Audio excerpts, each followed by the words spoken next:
Assalamualaikum warahmatullahi wabarakatuh. Shalom, Om Swastiastu, Namo Buddhaya, salam kebajikan, rahayu untuk kita semua. Yang terhormat Dewan Juri yang arif, adil dan bijaksana pada kompetisi debat konstitusi nasional Piala MKRI Justice Festival 2024 yang diselenggarakan oleh UIN Syed Ali Rahmatullah Tulung Agung. Kami berdiri sebagai tim kontra penghapusan ambang batas parlemen. Perkenalkan, saya Muhammad Irfan selaku pembicara 1, Cinta Arum selaku pembicara 2, Tia Arianta selaku pembicara 3.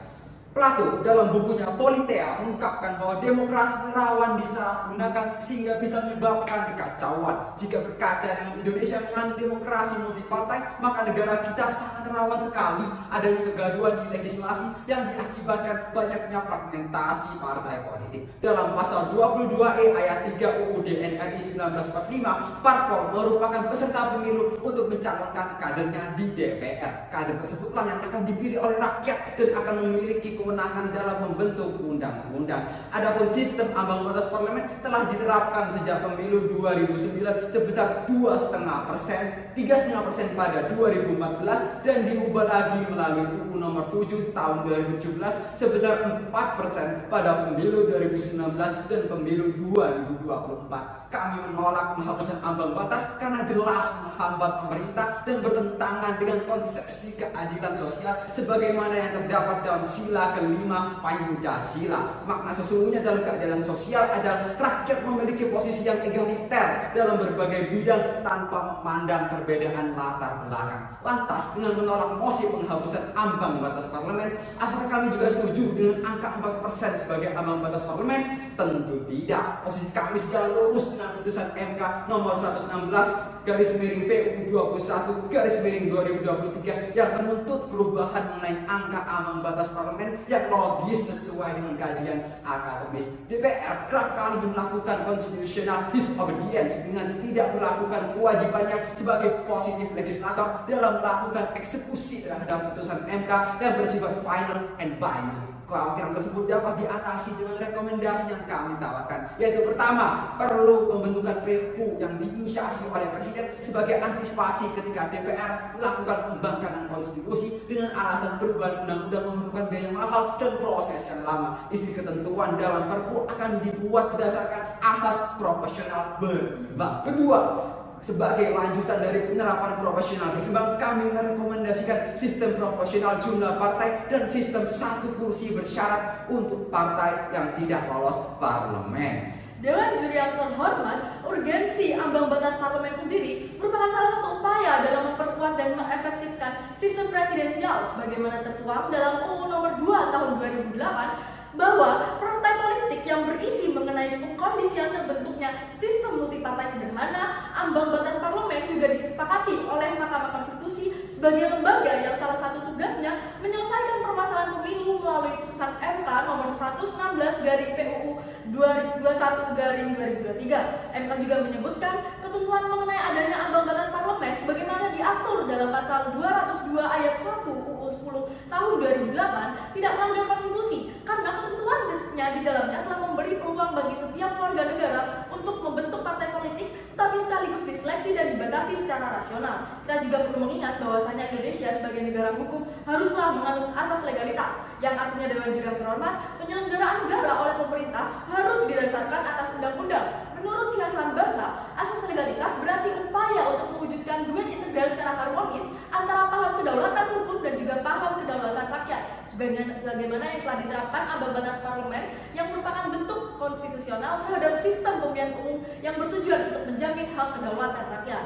Tanpa adanya ambang batas parlemen akan menciptakan fragmentasi partai yang tidak terkontrol. Hal ini juga menyebabkan ketidakpastian hukum akan ketentuan limitasi partai yang duduk di parlemen. Oleh karena itu, Dewan Juri, kami ingin menyepakati bahwasannya penerapan ambang batas justru merupakan bentuk dari penegakan hak asasi manusia. Hal ini sesuai dengan amanat konstitusi pasal 28D ayat 1 di mana setiap orang berhak salah satunya mendapatkan kepastian hukum. Scott Mainwaring juga menyatakan kombinasi sistem presidensial dan juga multipartai mengakibatkan sulitnya membangun kerjasama antar partai politik dalam menyusun undang-undang dan mengganggu stabilitas pemerintah sehingga akan terjadi konstitusional deadlock. Maka dari pendapat tersebut, kami berargumen bahwasanya ambang batas parlemen diperlukan dalam memperkuat sistem presidensial presidensial kita. Maka dari itu, Dewan Juri berdasarkan elaborasi yuridis yang telah kami jabarkan, kami meminta Dewan Juri yang terhormat membersamai tim kami untuk menyepakati diterapkannya sistem ambang batas parlemen dikarenakan sudah jelas terbukti secara efektif telah mengatasi permasalahan multi partai. Yang selanjutnya, solusi konsep pembaharuan mengenai ambang batas parlemen yang lebih proporsional dan berasas keadilan akan dijelaskan lebih spesifik oleh pembicara 3 dari tim kami. Adapun konsep pembaruan yang kami bawakan sesuai dengan teori sistem hukum yang dikemukakan Lawrence Friedman, legal substance pada solusi kami yang dibentuknya perpu yang menyempurnakan konsep ambang batas parlemen yang lebih rasional berdasarkan sistem proporsional jumlah partai dan sistem satu kursi bersyarat. Sedangkan legal structure yang kami tawarkan adalah Presiden segera menetapkan perpu dan DPR segera mengesahkan perpu tersebut menjadi undang-undang, sehingga memunculkan legal culture dalam tubuh partai politik dengan adanya sistem proporsional berimbang, sehingga dapat memberikan aspek keadilan yang objektif untuk semua partai politik dan anggota partai politik yang ikut serta dalam kontestasi pemilu. Dewan Juri yang terhormat, sebagai pembicara ketiga, izinkan saya untuk mengelaborasi argumentasi yang telah digagas oleh rekan-rekan kami yang luar biasa dari tim kontra dalam perspektif sosiologis maupun empiris.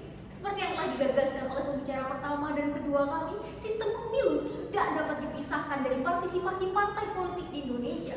Guna menyederhanakan partai yang disebabkan oleh sistem multi partai dalam pemilu, sistem ambang batas parlemen sangat dibutuhkan karena terbukti secara efektif telah mengatasi permasalahan multi partai. Dewan Juri yang terhormat, ketika kita berbicara mengenai demokrasi, maka suara terbanyaklah yang menentukan. Pada rapat paripurna DPR dalam penutupan masa sidang 3 di bulan Februari 2024 lalu, 5 dari 9 fraksi partai politik yang ada di DPR menyetujui pemberlakuan ambang batas parlemen. Partai-partai tersebut antara lain adalah yang pertama Partai PDIP, kemudian Partai Golkar, yang ketiga Partai PKB, yang keempat Partai Nasdem, yang terakhir adalah Partai PKS. Selanjutnya, mari kita lihat studi komparasi dengan negara Republik Lituania yang merupakan salah satu negara demokrasi parlementer multi partai di Eropa. Sama seperti dengan negara Indonesia yang demokratis, negara Republik Lituania menerapkan sistem Seima, di mana merupakan ambang batas parlemen sebesar 5% bagi satu partai dan sebesar 7% bagi partai koalisi sejak tahun 1940. Sama seperti dengan negara Indonesia, urgensi dari Republik Lituania menerapkan sistem Seima adalah guna menyederhanakan partai yang dimana dikhawatirkan akan berpengaruh pada kestabilan politik di lembaga perwakilan Republik Lituania. Oleh karenanya, ada pun solusi yang kami rekomendasikan yang berupa: pertama, membentuk perpu untuk menghindari adanya constitutional disobedience yang dilakukan oleh DPR dan Juri yang terhormat. Hal ini sejalan dengan pasal 22 ayat 1 Undang-Undang Negara Republik Indonesia tahun 1945 yang juga sesuai dengan putusan MK nomor 138/PUU/8/2009. Dalam hal ini, perubahan ambang batas parlemen dapat diwujudkan melalui perpu karena telah memenuhi syarat-syarat dibentuknya perpu. Mengingat kekosongan hukum akan perubahan ambang batas parlemen yang akan diterapkan di pemilu tahun 2029 merupakan kebutuhan mendesak yang mengancam kepastian hukum. Kemudian, Dewan Juri yang terhormat, materi dari perpu tersebut dapat berisikan yang pertama, mekanisme dan persentase ambang batas yang sebelumnya berjumlah 4% telah diakui oleh MK melalui putusan MK nomor 116/PUU/21/2023. Oleh karenanya, persentase ambang batas tersebut harus diubah dengan memanfaatkan sistem proporsional jumlah partai atau PJP. Sistem tersebut mengakumulasikan di mana 100% dibagi jumlah partai yang mengikuti pemilu. Kemudian hasil dari 100% penghitungan tersebutlah yang dapat menjadi ambang batas parlemen. Contohnya, ketika 100% dibagi dengan jumlah partai sejumlah 40, maka ambang parlemennya adalah 2,5%. Legitimasi terkait penghitungan ambang batas parlemen dapat diberikan kepada KPU sebagai lembaga independen sehingga keberadaannya menjadi dinamis yang berdasarkan pada proporsional berimbang. Kemudian, Dewan Juri yang terhormat mengacu pada pasal 187 ayat 4 Perpu nomor 1 tahun 2022 yang menyatakan bahwasanya perubahan jumlah alokasi kursi dapat diubah sesuai dengan kebutuhan. Kami merekomendasikan bahwa partai-partai yang tidak lolos ambang batas parlemen diberikan masing-masing jatah 1 kursi di DPR dengan catatan bahwa kandidat dari partai tersebut memiliki suara terbanyak di dapil tempat calon itu mendaftar. Hal ini dilakukan dengan mengacu pada sistem perwakilan berimbang. Demikian argumentasi yang dapat kami berikan. Jalan-jalan ke Bangladesh, jangan lupa oleh-oleh permen. Pemilu tahun 2029 sukses, pertahankan ambang batas parlemen. Wassalamualaikum warahmatullahi wabarakatuh.